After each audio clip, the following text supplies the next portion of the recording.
আমন্ত্রণ দীপ্ত সংবাদে আপনাদের সাথে আছি আমি ইয়াসমিন সুমনা। রাষ্ট্রপতি নির্বাচনে মনোনয়নপত্র জমা দেওয়ার সময় শেষ হচ্ছে আজ। এখন পর্যন্ত ক্ষমতাসীন দল বিএনপি ও বিরোধী দল জামায়াতে ইসলামীর নেতৃত্বাধীন ১১ দলীয় ঐক্যের পক্ষ থেকে মনোনয়নপত্র সংগ্রহ করা হয়েছে। ১১ দলীয় ঐক্যের প্রার্থী হিসেবে শরিক দল এলডিপির প্রেসিডেন্ট অলি আহমেদের নাম প্রকাশ করা হয়েছে, কিন্তু ক্ষমতাসীন দল বিএনপির পক্ষ থেকে কারোর নাম ঘোষণা করা হয়নি। তবে সম্ভাব্য প্রার্থী হিসেবে বিএনপির মহাসচিব মির্জা ফখরুল ইসলাম আলমগীরের নাম শোনা যাচ্ছে। রাষ্ট্রপতি নির্বাচনের মনোনয়নপত্র বাছাই করা হবে আগামী রোববার। প্রত্যাহারের শেষ সময় 18 আগস্ট। সংসদ অধিবেশন কক্ষে ভোট গ্রহণ হবে 20 আগস্ট বৃহস্পতিবার দুপুর 2টা থেকে বিকেল 5টা পর্যন্ত।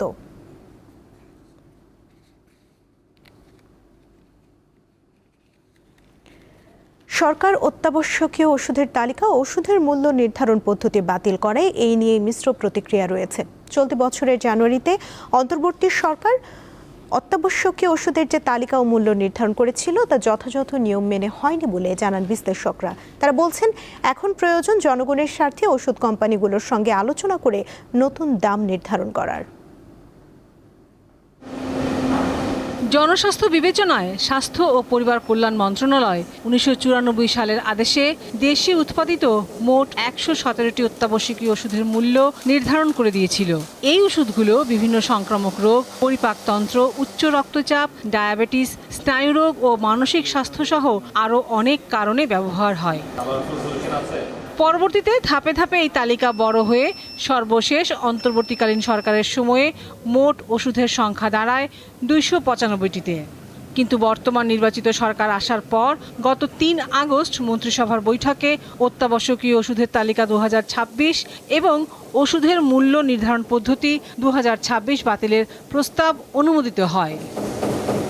ওষুধের মূল্য নির্ধারণে গঠিত টাস্ক ফোর্স কমিটির সদস্য জানান, 90-এর দশকে ওষুধের উৎপাদন মূল্যের সঙ্গে বর্তমান সময়ের উৎপাদন ব্যয়ের অনেক পার্থক্য রয়েছে। ফলে যারা শুধুমাত্র 117টি ওষুধ তৈরি করত তারা বাজারে টিকে থাকতে পারেনি।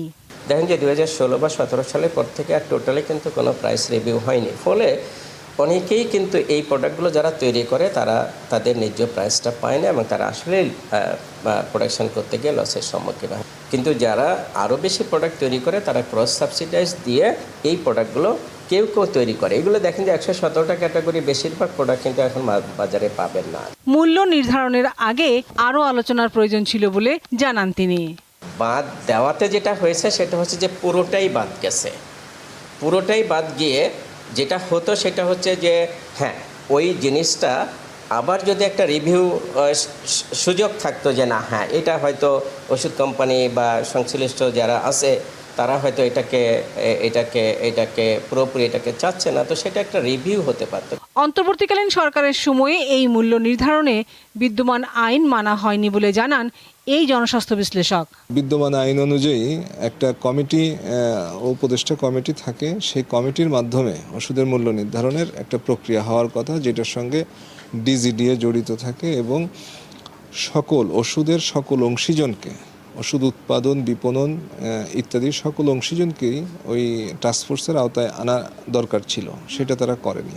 তবে অত্যাবশ্যকীয় ওষুধের তালিকা ও ওষুধের মূল্য নির্ধারণ পদ্ধতি বাতিল হলেও স্বাস্থ্য ও পরিবার কল্যাণ মন্ত্রণালয়ের 1994 সালের আদেশে প্রণীত অত্যাবশ্যকীয় ওষুধের তালিকা এবং সেসব ওষুধের সরকারি মূল্য নির্ধারণ ব্যবস্থা আগের মতো বহাল থাকবে। লাবণী গুহ, দীপ্ত সংবাদ, ঢাকা। চলমান জ্বালানি সংকটকে সামনে রেখে শপিং মল ও দোকানপাট বন্ধে নতুন নির্দেশনা দিয়েছে সরকার। বুধবার বিদ্যুৎ বিভাগের নির্দেশনায় বলা হয়, বিপণী বিতান ও দোকান বন্ধ করতে হবে রাত 8টার মধ্যে, বিলবোর্ড ও আলোকসজ্জা বন্ধ করতে হবে সন্ধ্যা 7টার মধ্যে। এই অবস্থায় বিদ্যুৎ ও জ্বালানি প্রতিমন্ত্রী জানিয়েছেন, সংকট সমাধানে সরকার সর্বোচ্চ চেষ্টা করছে। সরকারের হিসেবেই সারা দেশে এখন গড়ে 3000 মেগাওয়াটের বেশি লোডশেডিং চলছে। গত জুলাইয়ে এক্সিলারেট এনার্জি পরিচালিত একটি ভাসমান এলএনজি টার্মিনালে সমস্যার কারণে গ্যাস সরবরাহে তীব্র সংকট দেখা দেয়। এছাড়াও বৈশ্বিক যুদ্ধ দেশের জ্বালানি সংকটকে আরও বেকায়দায় ফেলেছে। এমন পরিস্থিতিতে বুধবার সন্ধ্যায় চলমান বিদ্যুৎ সংকট বিবেচনায় দোকানপাট ও শপিং মল রাত 8টার মধ্যে বন্ধের নির্দেশনা দিয়েছে সরকার। এছাড়াও সন্ধ্যা 7টার মধ্যে আলোকসজ্জা, বাণিজ্যিক মেলা ও সাংস্কৃতিক কর্মকাণ্ড শেষ করার নির্দেশনা দেওয়া হয়েছে। তবে খাবারের দোকান, হাসপাতাল ও ওষুধের দোকান এই নির্দেশনার আওতা বহির্ভূত থাকবে। তবে এই সংকটের সমাধানের পথ সরকার পেয়েছে বলে সচিবালয়ে জানান বিদ্যুৎ ও জ্বালানি প্রতিমন্ত্রী। বলেন, জনগণের কষ্টের বিষয়ে সরকার অবগত। আমরা আশা করছি আজকে সন্ধ্যা থেকে বিদ্যুৎ পরিস্থিতির কিছুটা হলে উন্নতি হবে ইনশাআল্লাহ। দুটো টার্মিনাল দিয়ে আমরা গ্যাস রিলিজ করি, একটা হচ্ছে সামিট টার্মিনাল আর একটা হচ্ছে এক্সেলারেট টার্মিনাল। তাহলে এক্সেলারেট টার্মিনালে এমনিতে 50% ক্যাপাসিটিতে রান করছে ডিউ টু বয়লার ফল্টেজ, আপনারা জানেন। ফুল ক্যাপাসিটি আমরা রান করতে পারছি না। হোয়ারাস আবার সামিট টার্মিনালে বে অফ বেঙ্গলের রাফ থাকবার কারণে আমরা cargo still waiting for discharge, that is the problem. একই সঙ্গে গ্যাস বিদ্যুৎ সংকটের ফলে চলমান ভোগান্তির জন্য তিনি দুঃখ প্রকাশ করেন। আমরা বারবার সে কারণে বাংলাদেশের জনগণের কাছে দুঃখ প্রকাশ করছি। রুবায়েত হাসান, দীপ্ত সংবাদ, ঢাকা। পটুয়াখালীর 3টি তাপবিদ্যুৎ কেন্দ্রের 2টি থেকে নিয়মিত উৎপাদন হচ্ছে প্রায় 2000 মেগাওয়াট বিদ্যুৎ। এরপরও লোডশেডিংয়ে অতিষ্ঠ এলাকাবাসী। সবচেয়ে বেশি ক্ষতিগ্রস্ত হচ্ছেন ব্যবসায়ীরা। নিরবিচ্ছিন্ন বিদ্যুৎ না পাওয়ায় ক্ষোভ প্রকাশ করছেন গ্রাহকরা। জেলার কলাপাড়া উপজেলার ধানখালী ইউনিয়নের পায়রা 1320 মেগাওয়াট তাপবিদ্যুৎ কেন্দ্র থেকে প্রতিনিয়ত উৎপাদন হচ্ছে 1320 মেগাওয়াট বিদ্যুৎ। একই ইউনিয়নের পটুয়াখালী 1320 মেগাওয়াট তাপবিদ্যুৎ কেন্দ্র থেকে উৎপাদন হচ্ছে 1000 মেগাওয়াট বিদ্যুৎ। তারপরও দেওয়া হচ্ছে ঘন ঘন লোডশেডিং। বিশেষ করে গ্রামাঞ্চলে 8 থেকে 10 বার যাওয়া আসা করে বিদ্যুৎ। প্রতিদিন কমপক্ষে 7-8 বার বিদ্যুৎ চলে যায় এবং বিদ্যুৎ গেলে একবারে 2 ঘন্টা 2.5 ঘন্টা পর আসে, কিছুক্ষণ পর আসে আবার দেখা যায় 2-1 মিনিট বাড়ি দিয়ে আবার চলে যায়। ঘন্টার পর ঘন্টায় রাইতে 5 বার 6 বার যায়। কারেন্টের তো খুব সমস্যা, মানে আমাদের দেশে বিদ্যুৎ হয় কিন্তু আমরা কারেন্ট পাই না। আমাদের অনেক দোকানদারিতে কষ্ট, কোলাপান লেহাবারি করতে কষ্ট। আমাদের জায়গায় বিদ্যুৎ কেন্দ্র, কিন্তু আমরাই কারেন্ট পাইতেছি না। সন্ধ্যার সময় একটু কাস্টমার আসলে আমরা একটু বিক্রি করতে পারি, আমাদের একটু বেচা কেনা হয়। সেই সময় কারেন্ট থাকে না। গরমে ঠেলায় কাম করতে পারি না, কিছু না, করানটা হয়ে গেছে। 2টা তাপবিদ্যুৎ নির্মাণ হয়েছে, কিন্তু তারপরও কোনো সুরাহা নাই। তবে এ বিষয়ে ক্যামেরার সামনে কথা বলতে রাজি হয়নি বিদ্যুৎ সংশ্লিষ্ট কেউ। বিদ্যুৎ উৎপাদনের এ জেলায় নিরবিচ্ছিন্ন বিদ্যুৎ সরবরাহে কার্যকরী পদক্ষেপ নেবে সরকার, এমন প্রত্যাশা সকলের। পটুয়াখালী থেকে মোহাম্মদ ইমরান, দীপ্ত সংবাদ। উত্তর বঙ্গোপসাগর ও তৎসংলগ্ন পশ্চিমবঙ্গ বাংলাদেশ উপকূলে একটি লঘুচাপ সৃষ্টি হয়েছে। এটি আরও ঘনীভূত হতে পারে বলে জানিয়েছে আবহাওয়া অধিদপ্তর। এজন্য দেশের সব সমুদ্র বন্দরে 3 নম্বর সতর্ক সংকেত দেখাতে বলা হয়েছে। লঘুচাপ ও মৌসুমী বায়ুর প্রভাবে ঢাকা সহ দেশের বিভিন্ন অঞ্চলে থেমে থেমে বৃষ্টি হচ্ছে। পটুয়াখালীতে উত্তাল রয়েছে কুয়াকাটা সংলগ্ন বঙ্গোপসাগর। বৈরী আবহাওয়ায় সম্ভাব্য দুর্ঘটনা ও প্রাণহানি এড়াতে সাগরে মাছ ধরার ট্রলার ও বাণিজ্যিক নৌযান পাঠানো বন্ধ রাখার নির্দেশ দিয়েছে বরগুনার পাথরঘাটা কোস্টগার্ড। আবহাওয়া অধিদপ্তরের পরবর্তী নির্দেশ না দেয়া পর্যন্ত এই নিষেধাজ্ঞা বহাল থাকবে।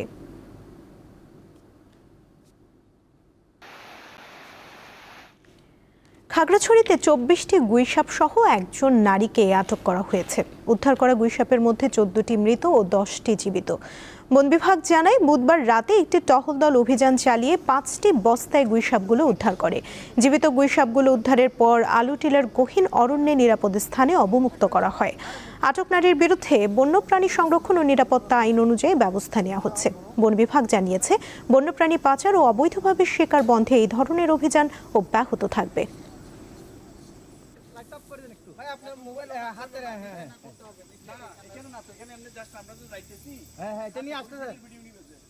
এবারে আন্তর্জাতিক প্রসঙ্গ। হরমুজ প্রণালী আবার খুলে দেয়া নিয়ে আলোচনায় যুক্তরাষ্ট্র ও ইরান নতুন দাবি তুলছে। এতে ইরানের সঙ্গে 5 মাস ধরে চলা যুদ্ধ অবসানে বড় পরিসরে কোনো চুক্তি হবে কিনা তা নিয়ে নতুন করে সন্দেহ দেখা দিয়েছে। কখনো প্রেসিডেন্ট ডোনাল্ড ট্রাম্প বলছেন হরমুজ প্রণালী পুরোপুরি যুক্তরাষ্ট্রের নিয়ন্ত্রণে, আবার পরক্ষণে ইরান বলছে গুরুত্বপূর্ণ এই নৌপথ কখনোই আগের অবস্থায় ফিরবে না, নিয়ন্ত্রণও রয়েছে তেহরানের হাতে। যুক্তরাষ্ট্র বলছে তারা সরাসরি আলোচনায় অংশ নিচ্ছে, তবে ইরানের দাবি তারা শুধু ওমানের সঙ্গেই সরাসরি আলোচনা করছে। ভবিষ্যতে এই গুরুত্বপূর্ণ জলপথের ব্যবস্থাপনার কাজটি ওমানের সঙ্গেই যৌথভাবে করার প্রস্তাব দিয়েছে ইরান।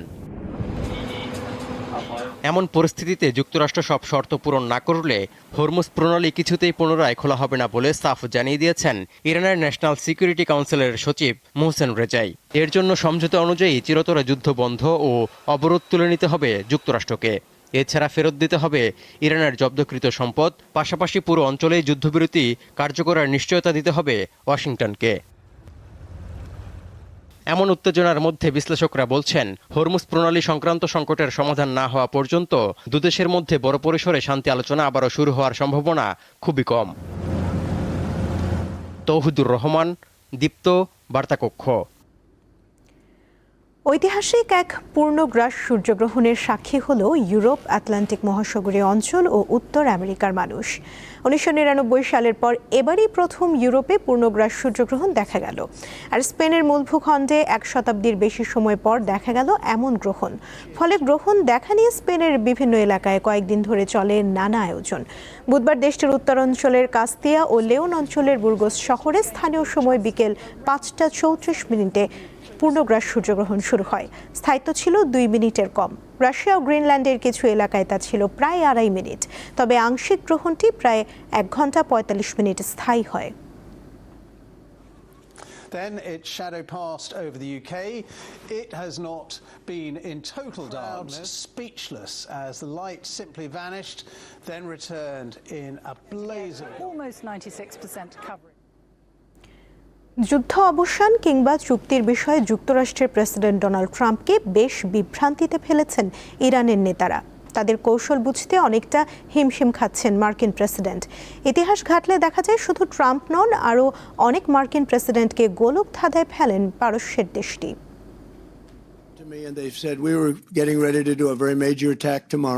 ইরানের ওপর চরম ক্ষুব্ধ ট্রাম্প, কারণ ইরান নাকি তার সাথে অবিশ্বাস্য রকমের প্রতারণা করেছে। এমনকি সাংবাদিকদের তিনি এও বলেছেন যে ইরান তাকে বারবার রাগিয়ে দিচ্ছে। ট্রাম্পের এই রাগই প্রমাণ করে তেহরানের নেতাদের বুঝতে কতটা হিমশিম খাচ্ছেন তিনি। প্রতিপক্ষকে চিনতে এবং তাদের দুর্বলতার সুযোগ নিতে নিজেকে ওস্তাদ মনে করেন ট্রাম্প। কিন্তু এক্ষেত্রে ইরানের নেতারাই তাকেই ঘোল খাইয়ে ছেড়েছে। ট্রাম্প বলছে একটা, তো ইরান বলছে উল্টোটা। ট্রাম্প হরমুজ প্রণালী পুনরায় চালু করতে চাইলেও ইরান তা নাকচ করে প্রণালীতে ফি আদায়ের দাবিতে অনড়। অর্থাৎ ট্রাম্পকে নিয়ে রীতিমতো খেলছে তেহরানের প্রশাসন। তবে ট্রাম্পই প্রথম মার্কিন প্রেসিডেন্ট নয় যাকে এমন গোলক ধাঁধায় ফেলেছে ইরান। 1979 সালে ইসলামী বিপ্লবের পর থেকে প্রায় প্রতিটি মার্কিন প্রেসিডেন্ট ইরানের জটিল ক্ষমতার কাঠামো এবং রাজনৈতিক নেতৃত্বের মানসিকতা বোঝার চেষ্টা করেছেন, কিন্তু তাদের বেশিরভাগই ব্যর্থ হয়েছেন, নয়তো বড় ধরনের রাজনৈতিক ধাক্কাও খেয়েছেন। কেউ কেউ আবার মারাত্মকভাবে ক্ষতিগ্রস্ত হয়েছেন। 1980 সালে তৎকালীন মার্কিন প্রেসিডেন্ট জিমি কার্টার তেহরানের মার্কিন দূতাবাস থেকে 52 জন জিম্মিকে মুক্ত করতে এক গোপন আলোচনার অনুমোদন দেন। কার্টার ভেবেছিলেন কিছু শর্তের বিনিময়ে তিনি চুক্তি করতে যাচ্ছেন, কিন্তু ইরানের তৎকালীন সর্বোচ্চ নেতা আয়াতুল্লাহ খোমেনি তা নাকচ করে দেন। এছাড়া 1985 সালে তৎকালীন প্রেসিডেন্ট রোনাল্ড রিগান লেবাননে জিম্মি মুক্তির বিনিময়ে ইরানের কাছে গোপনে অস্ত্র বিক্রির অনুমোদন দেন। গোপন লেনদেনের বিষয়টি প্রকাশ পাওয়ার পর এটি ইরান কন্ট্রা কেলেঙ্কারি নামে পরিচিত হয় এবং রিগানের প্রেসিডেন্সিকে সংকটে ফেলে। এমনকি 1997 সালে তেহরানের সংস্কারপন্থী মোহাম্মদ খাতামি প্রেসিডেন্ট নির্বাচিত হওয়ার পর বিল ক্লিন্টন ও পররাষ্ট্রমন্ত্রী মেডেলিন অলব্রাইট দুই দেশের সম্পর্ক জোড়া দেওয়ার চেষ্টা করলেও ইরানের কট্টরপন্থীদের বিরোধিতায় তা ব্যর্থ হয়। একমাত্র ব্যতিক্রম সাবেক প্রেসিডেন্ট বারাক ওবামা। শুধুমাত্র তিনি 2015 সালে ইরানের অর্থনৈতিক নিষেধাজ্ঞা শিথিলের বিনিময়ে দেশটির পারমাণবিক কর্মসূচি সীমিত করার চুক্তি করেন, কিন্তু 2018 সালে ট্রাম্প সেই চুক্তি বাতিল করে আরও কঠোর নিষেধাজ্ঞা আরোপ করেন। জবাবে তেহরানও তাদের পারমাণবিক কর্মসূচি আরও জোরদার করে। বিশ্লেষকরা বলছেন ট্রাম্প ক্ষমতায় আসার পর থেকেই ইরান প্রতিনিয়ত ওয়াশিংটনকে কূটনীতিতে টেক্কা দিয়ে যাচ্ছে এবং যুদ্ধ শেষ করার জন্য ট্রাম্পের যে অধৈর্য মনোভাব তাকে হাতিয়ার বানাচ্ছে দেশটি। ইশরাত সুমা, দীপ্ত বার্তাকক্ষ। এবারে খেলার খবর। ডারউইনি সিরিজের প্রথম টেস্টে বাংলাদেশের বিপক্ষে টস জিতে ব্যাট করছে স্বাগতিক অস্ট্রেলিয়া। এখন পর্যন্ত তাদের সংগ্রহ 4 উইকেটে 129 রান। দিনের প্রথম সেশনে মাঠের বাইরে যখন ডারউইনবাসীর টেস্ট ক্রিকেটে ফেরার উৎসব চলছে, মাঠের ভেতরে তখন সবুজ উইকেটে বাংলাদেশের 3 পেসার হাসান মাহমুদ, তাসকিন আহমেদ ও ইবাদত হোসেনের আগুনে পুড়ছে অস্ট্রেলিয়ার ব্যাটিং। এক সেশনে 74 রান তুলতে 4 উইকেট হারায় দলটি। তবে অ্যালেক্স ক্যারি ও স্টিভেন স্মিথের ব্যাটে সেখান থেকে ঘুরে দাঁড়ানোর চেষ্টা করছে অস্ট্রেলিয়া।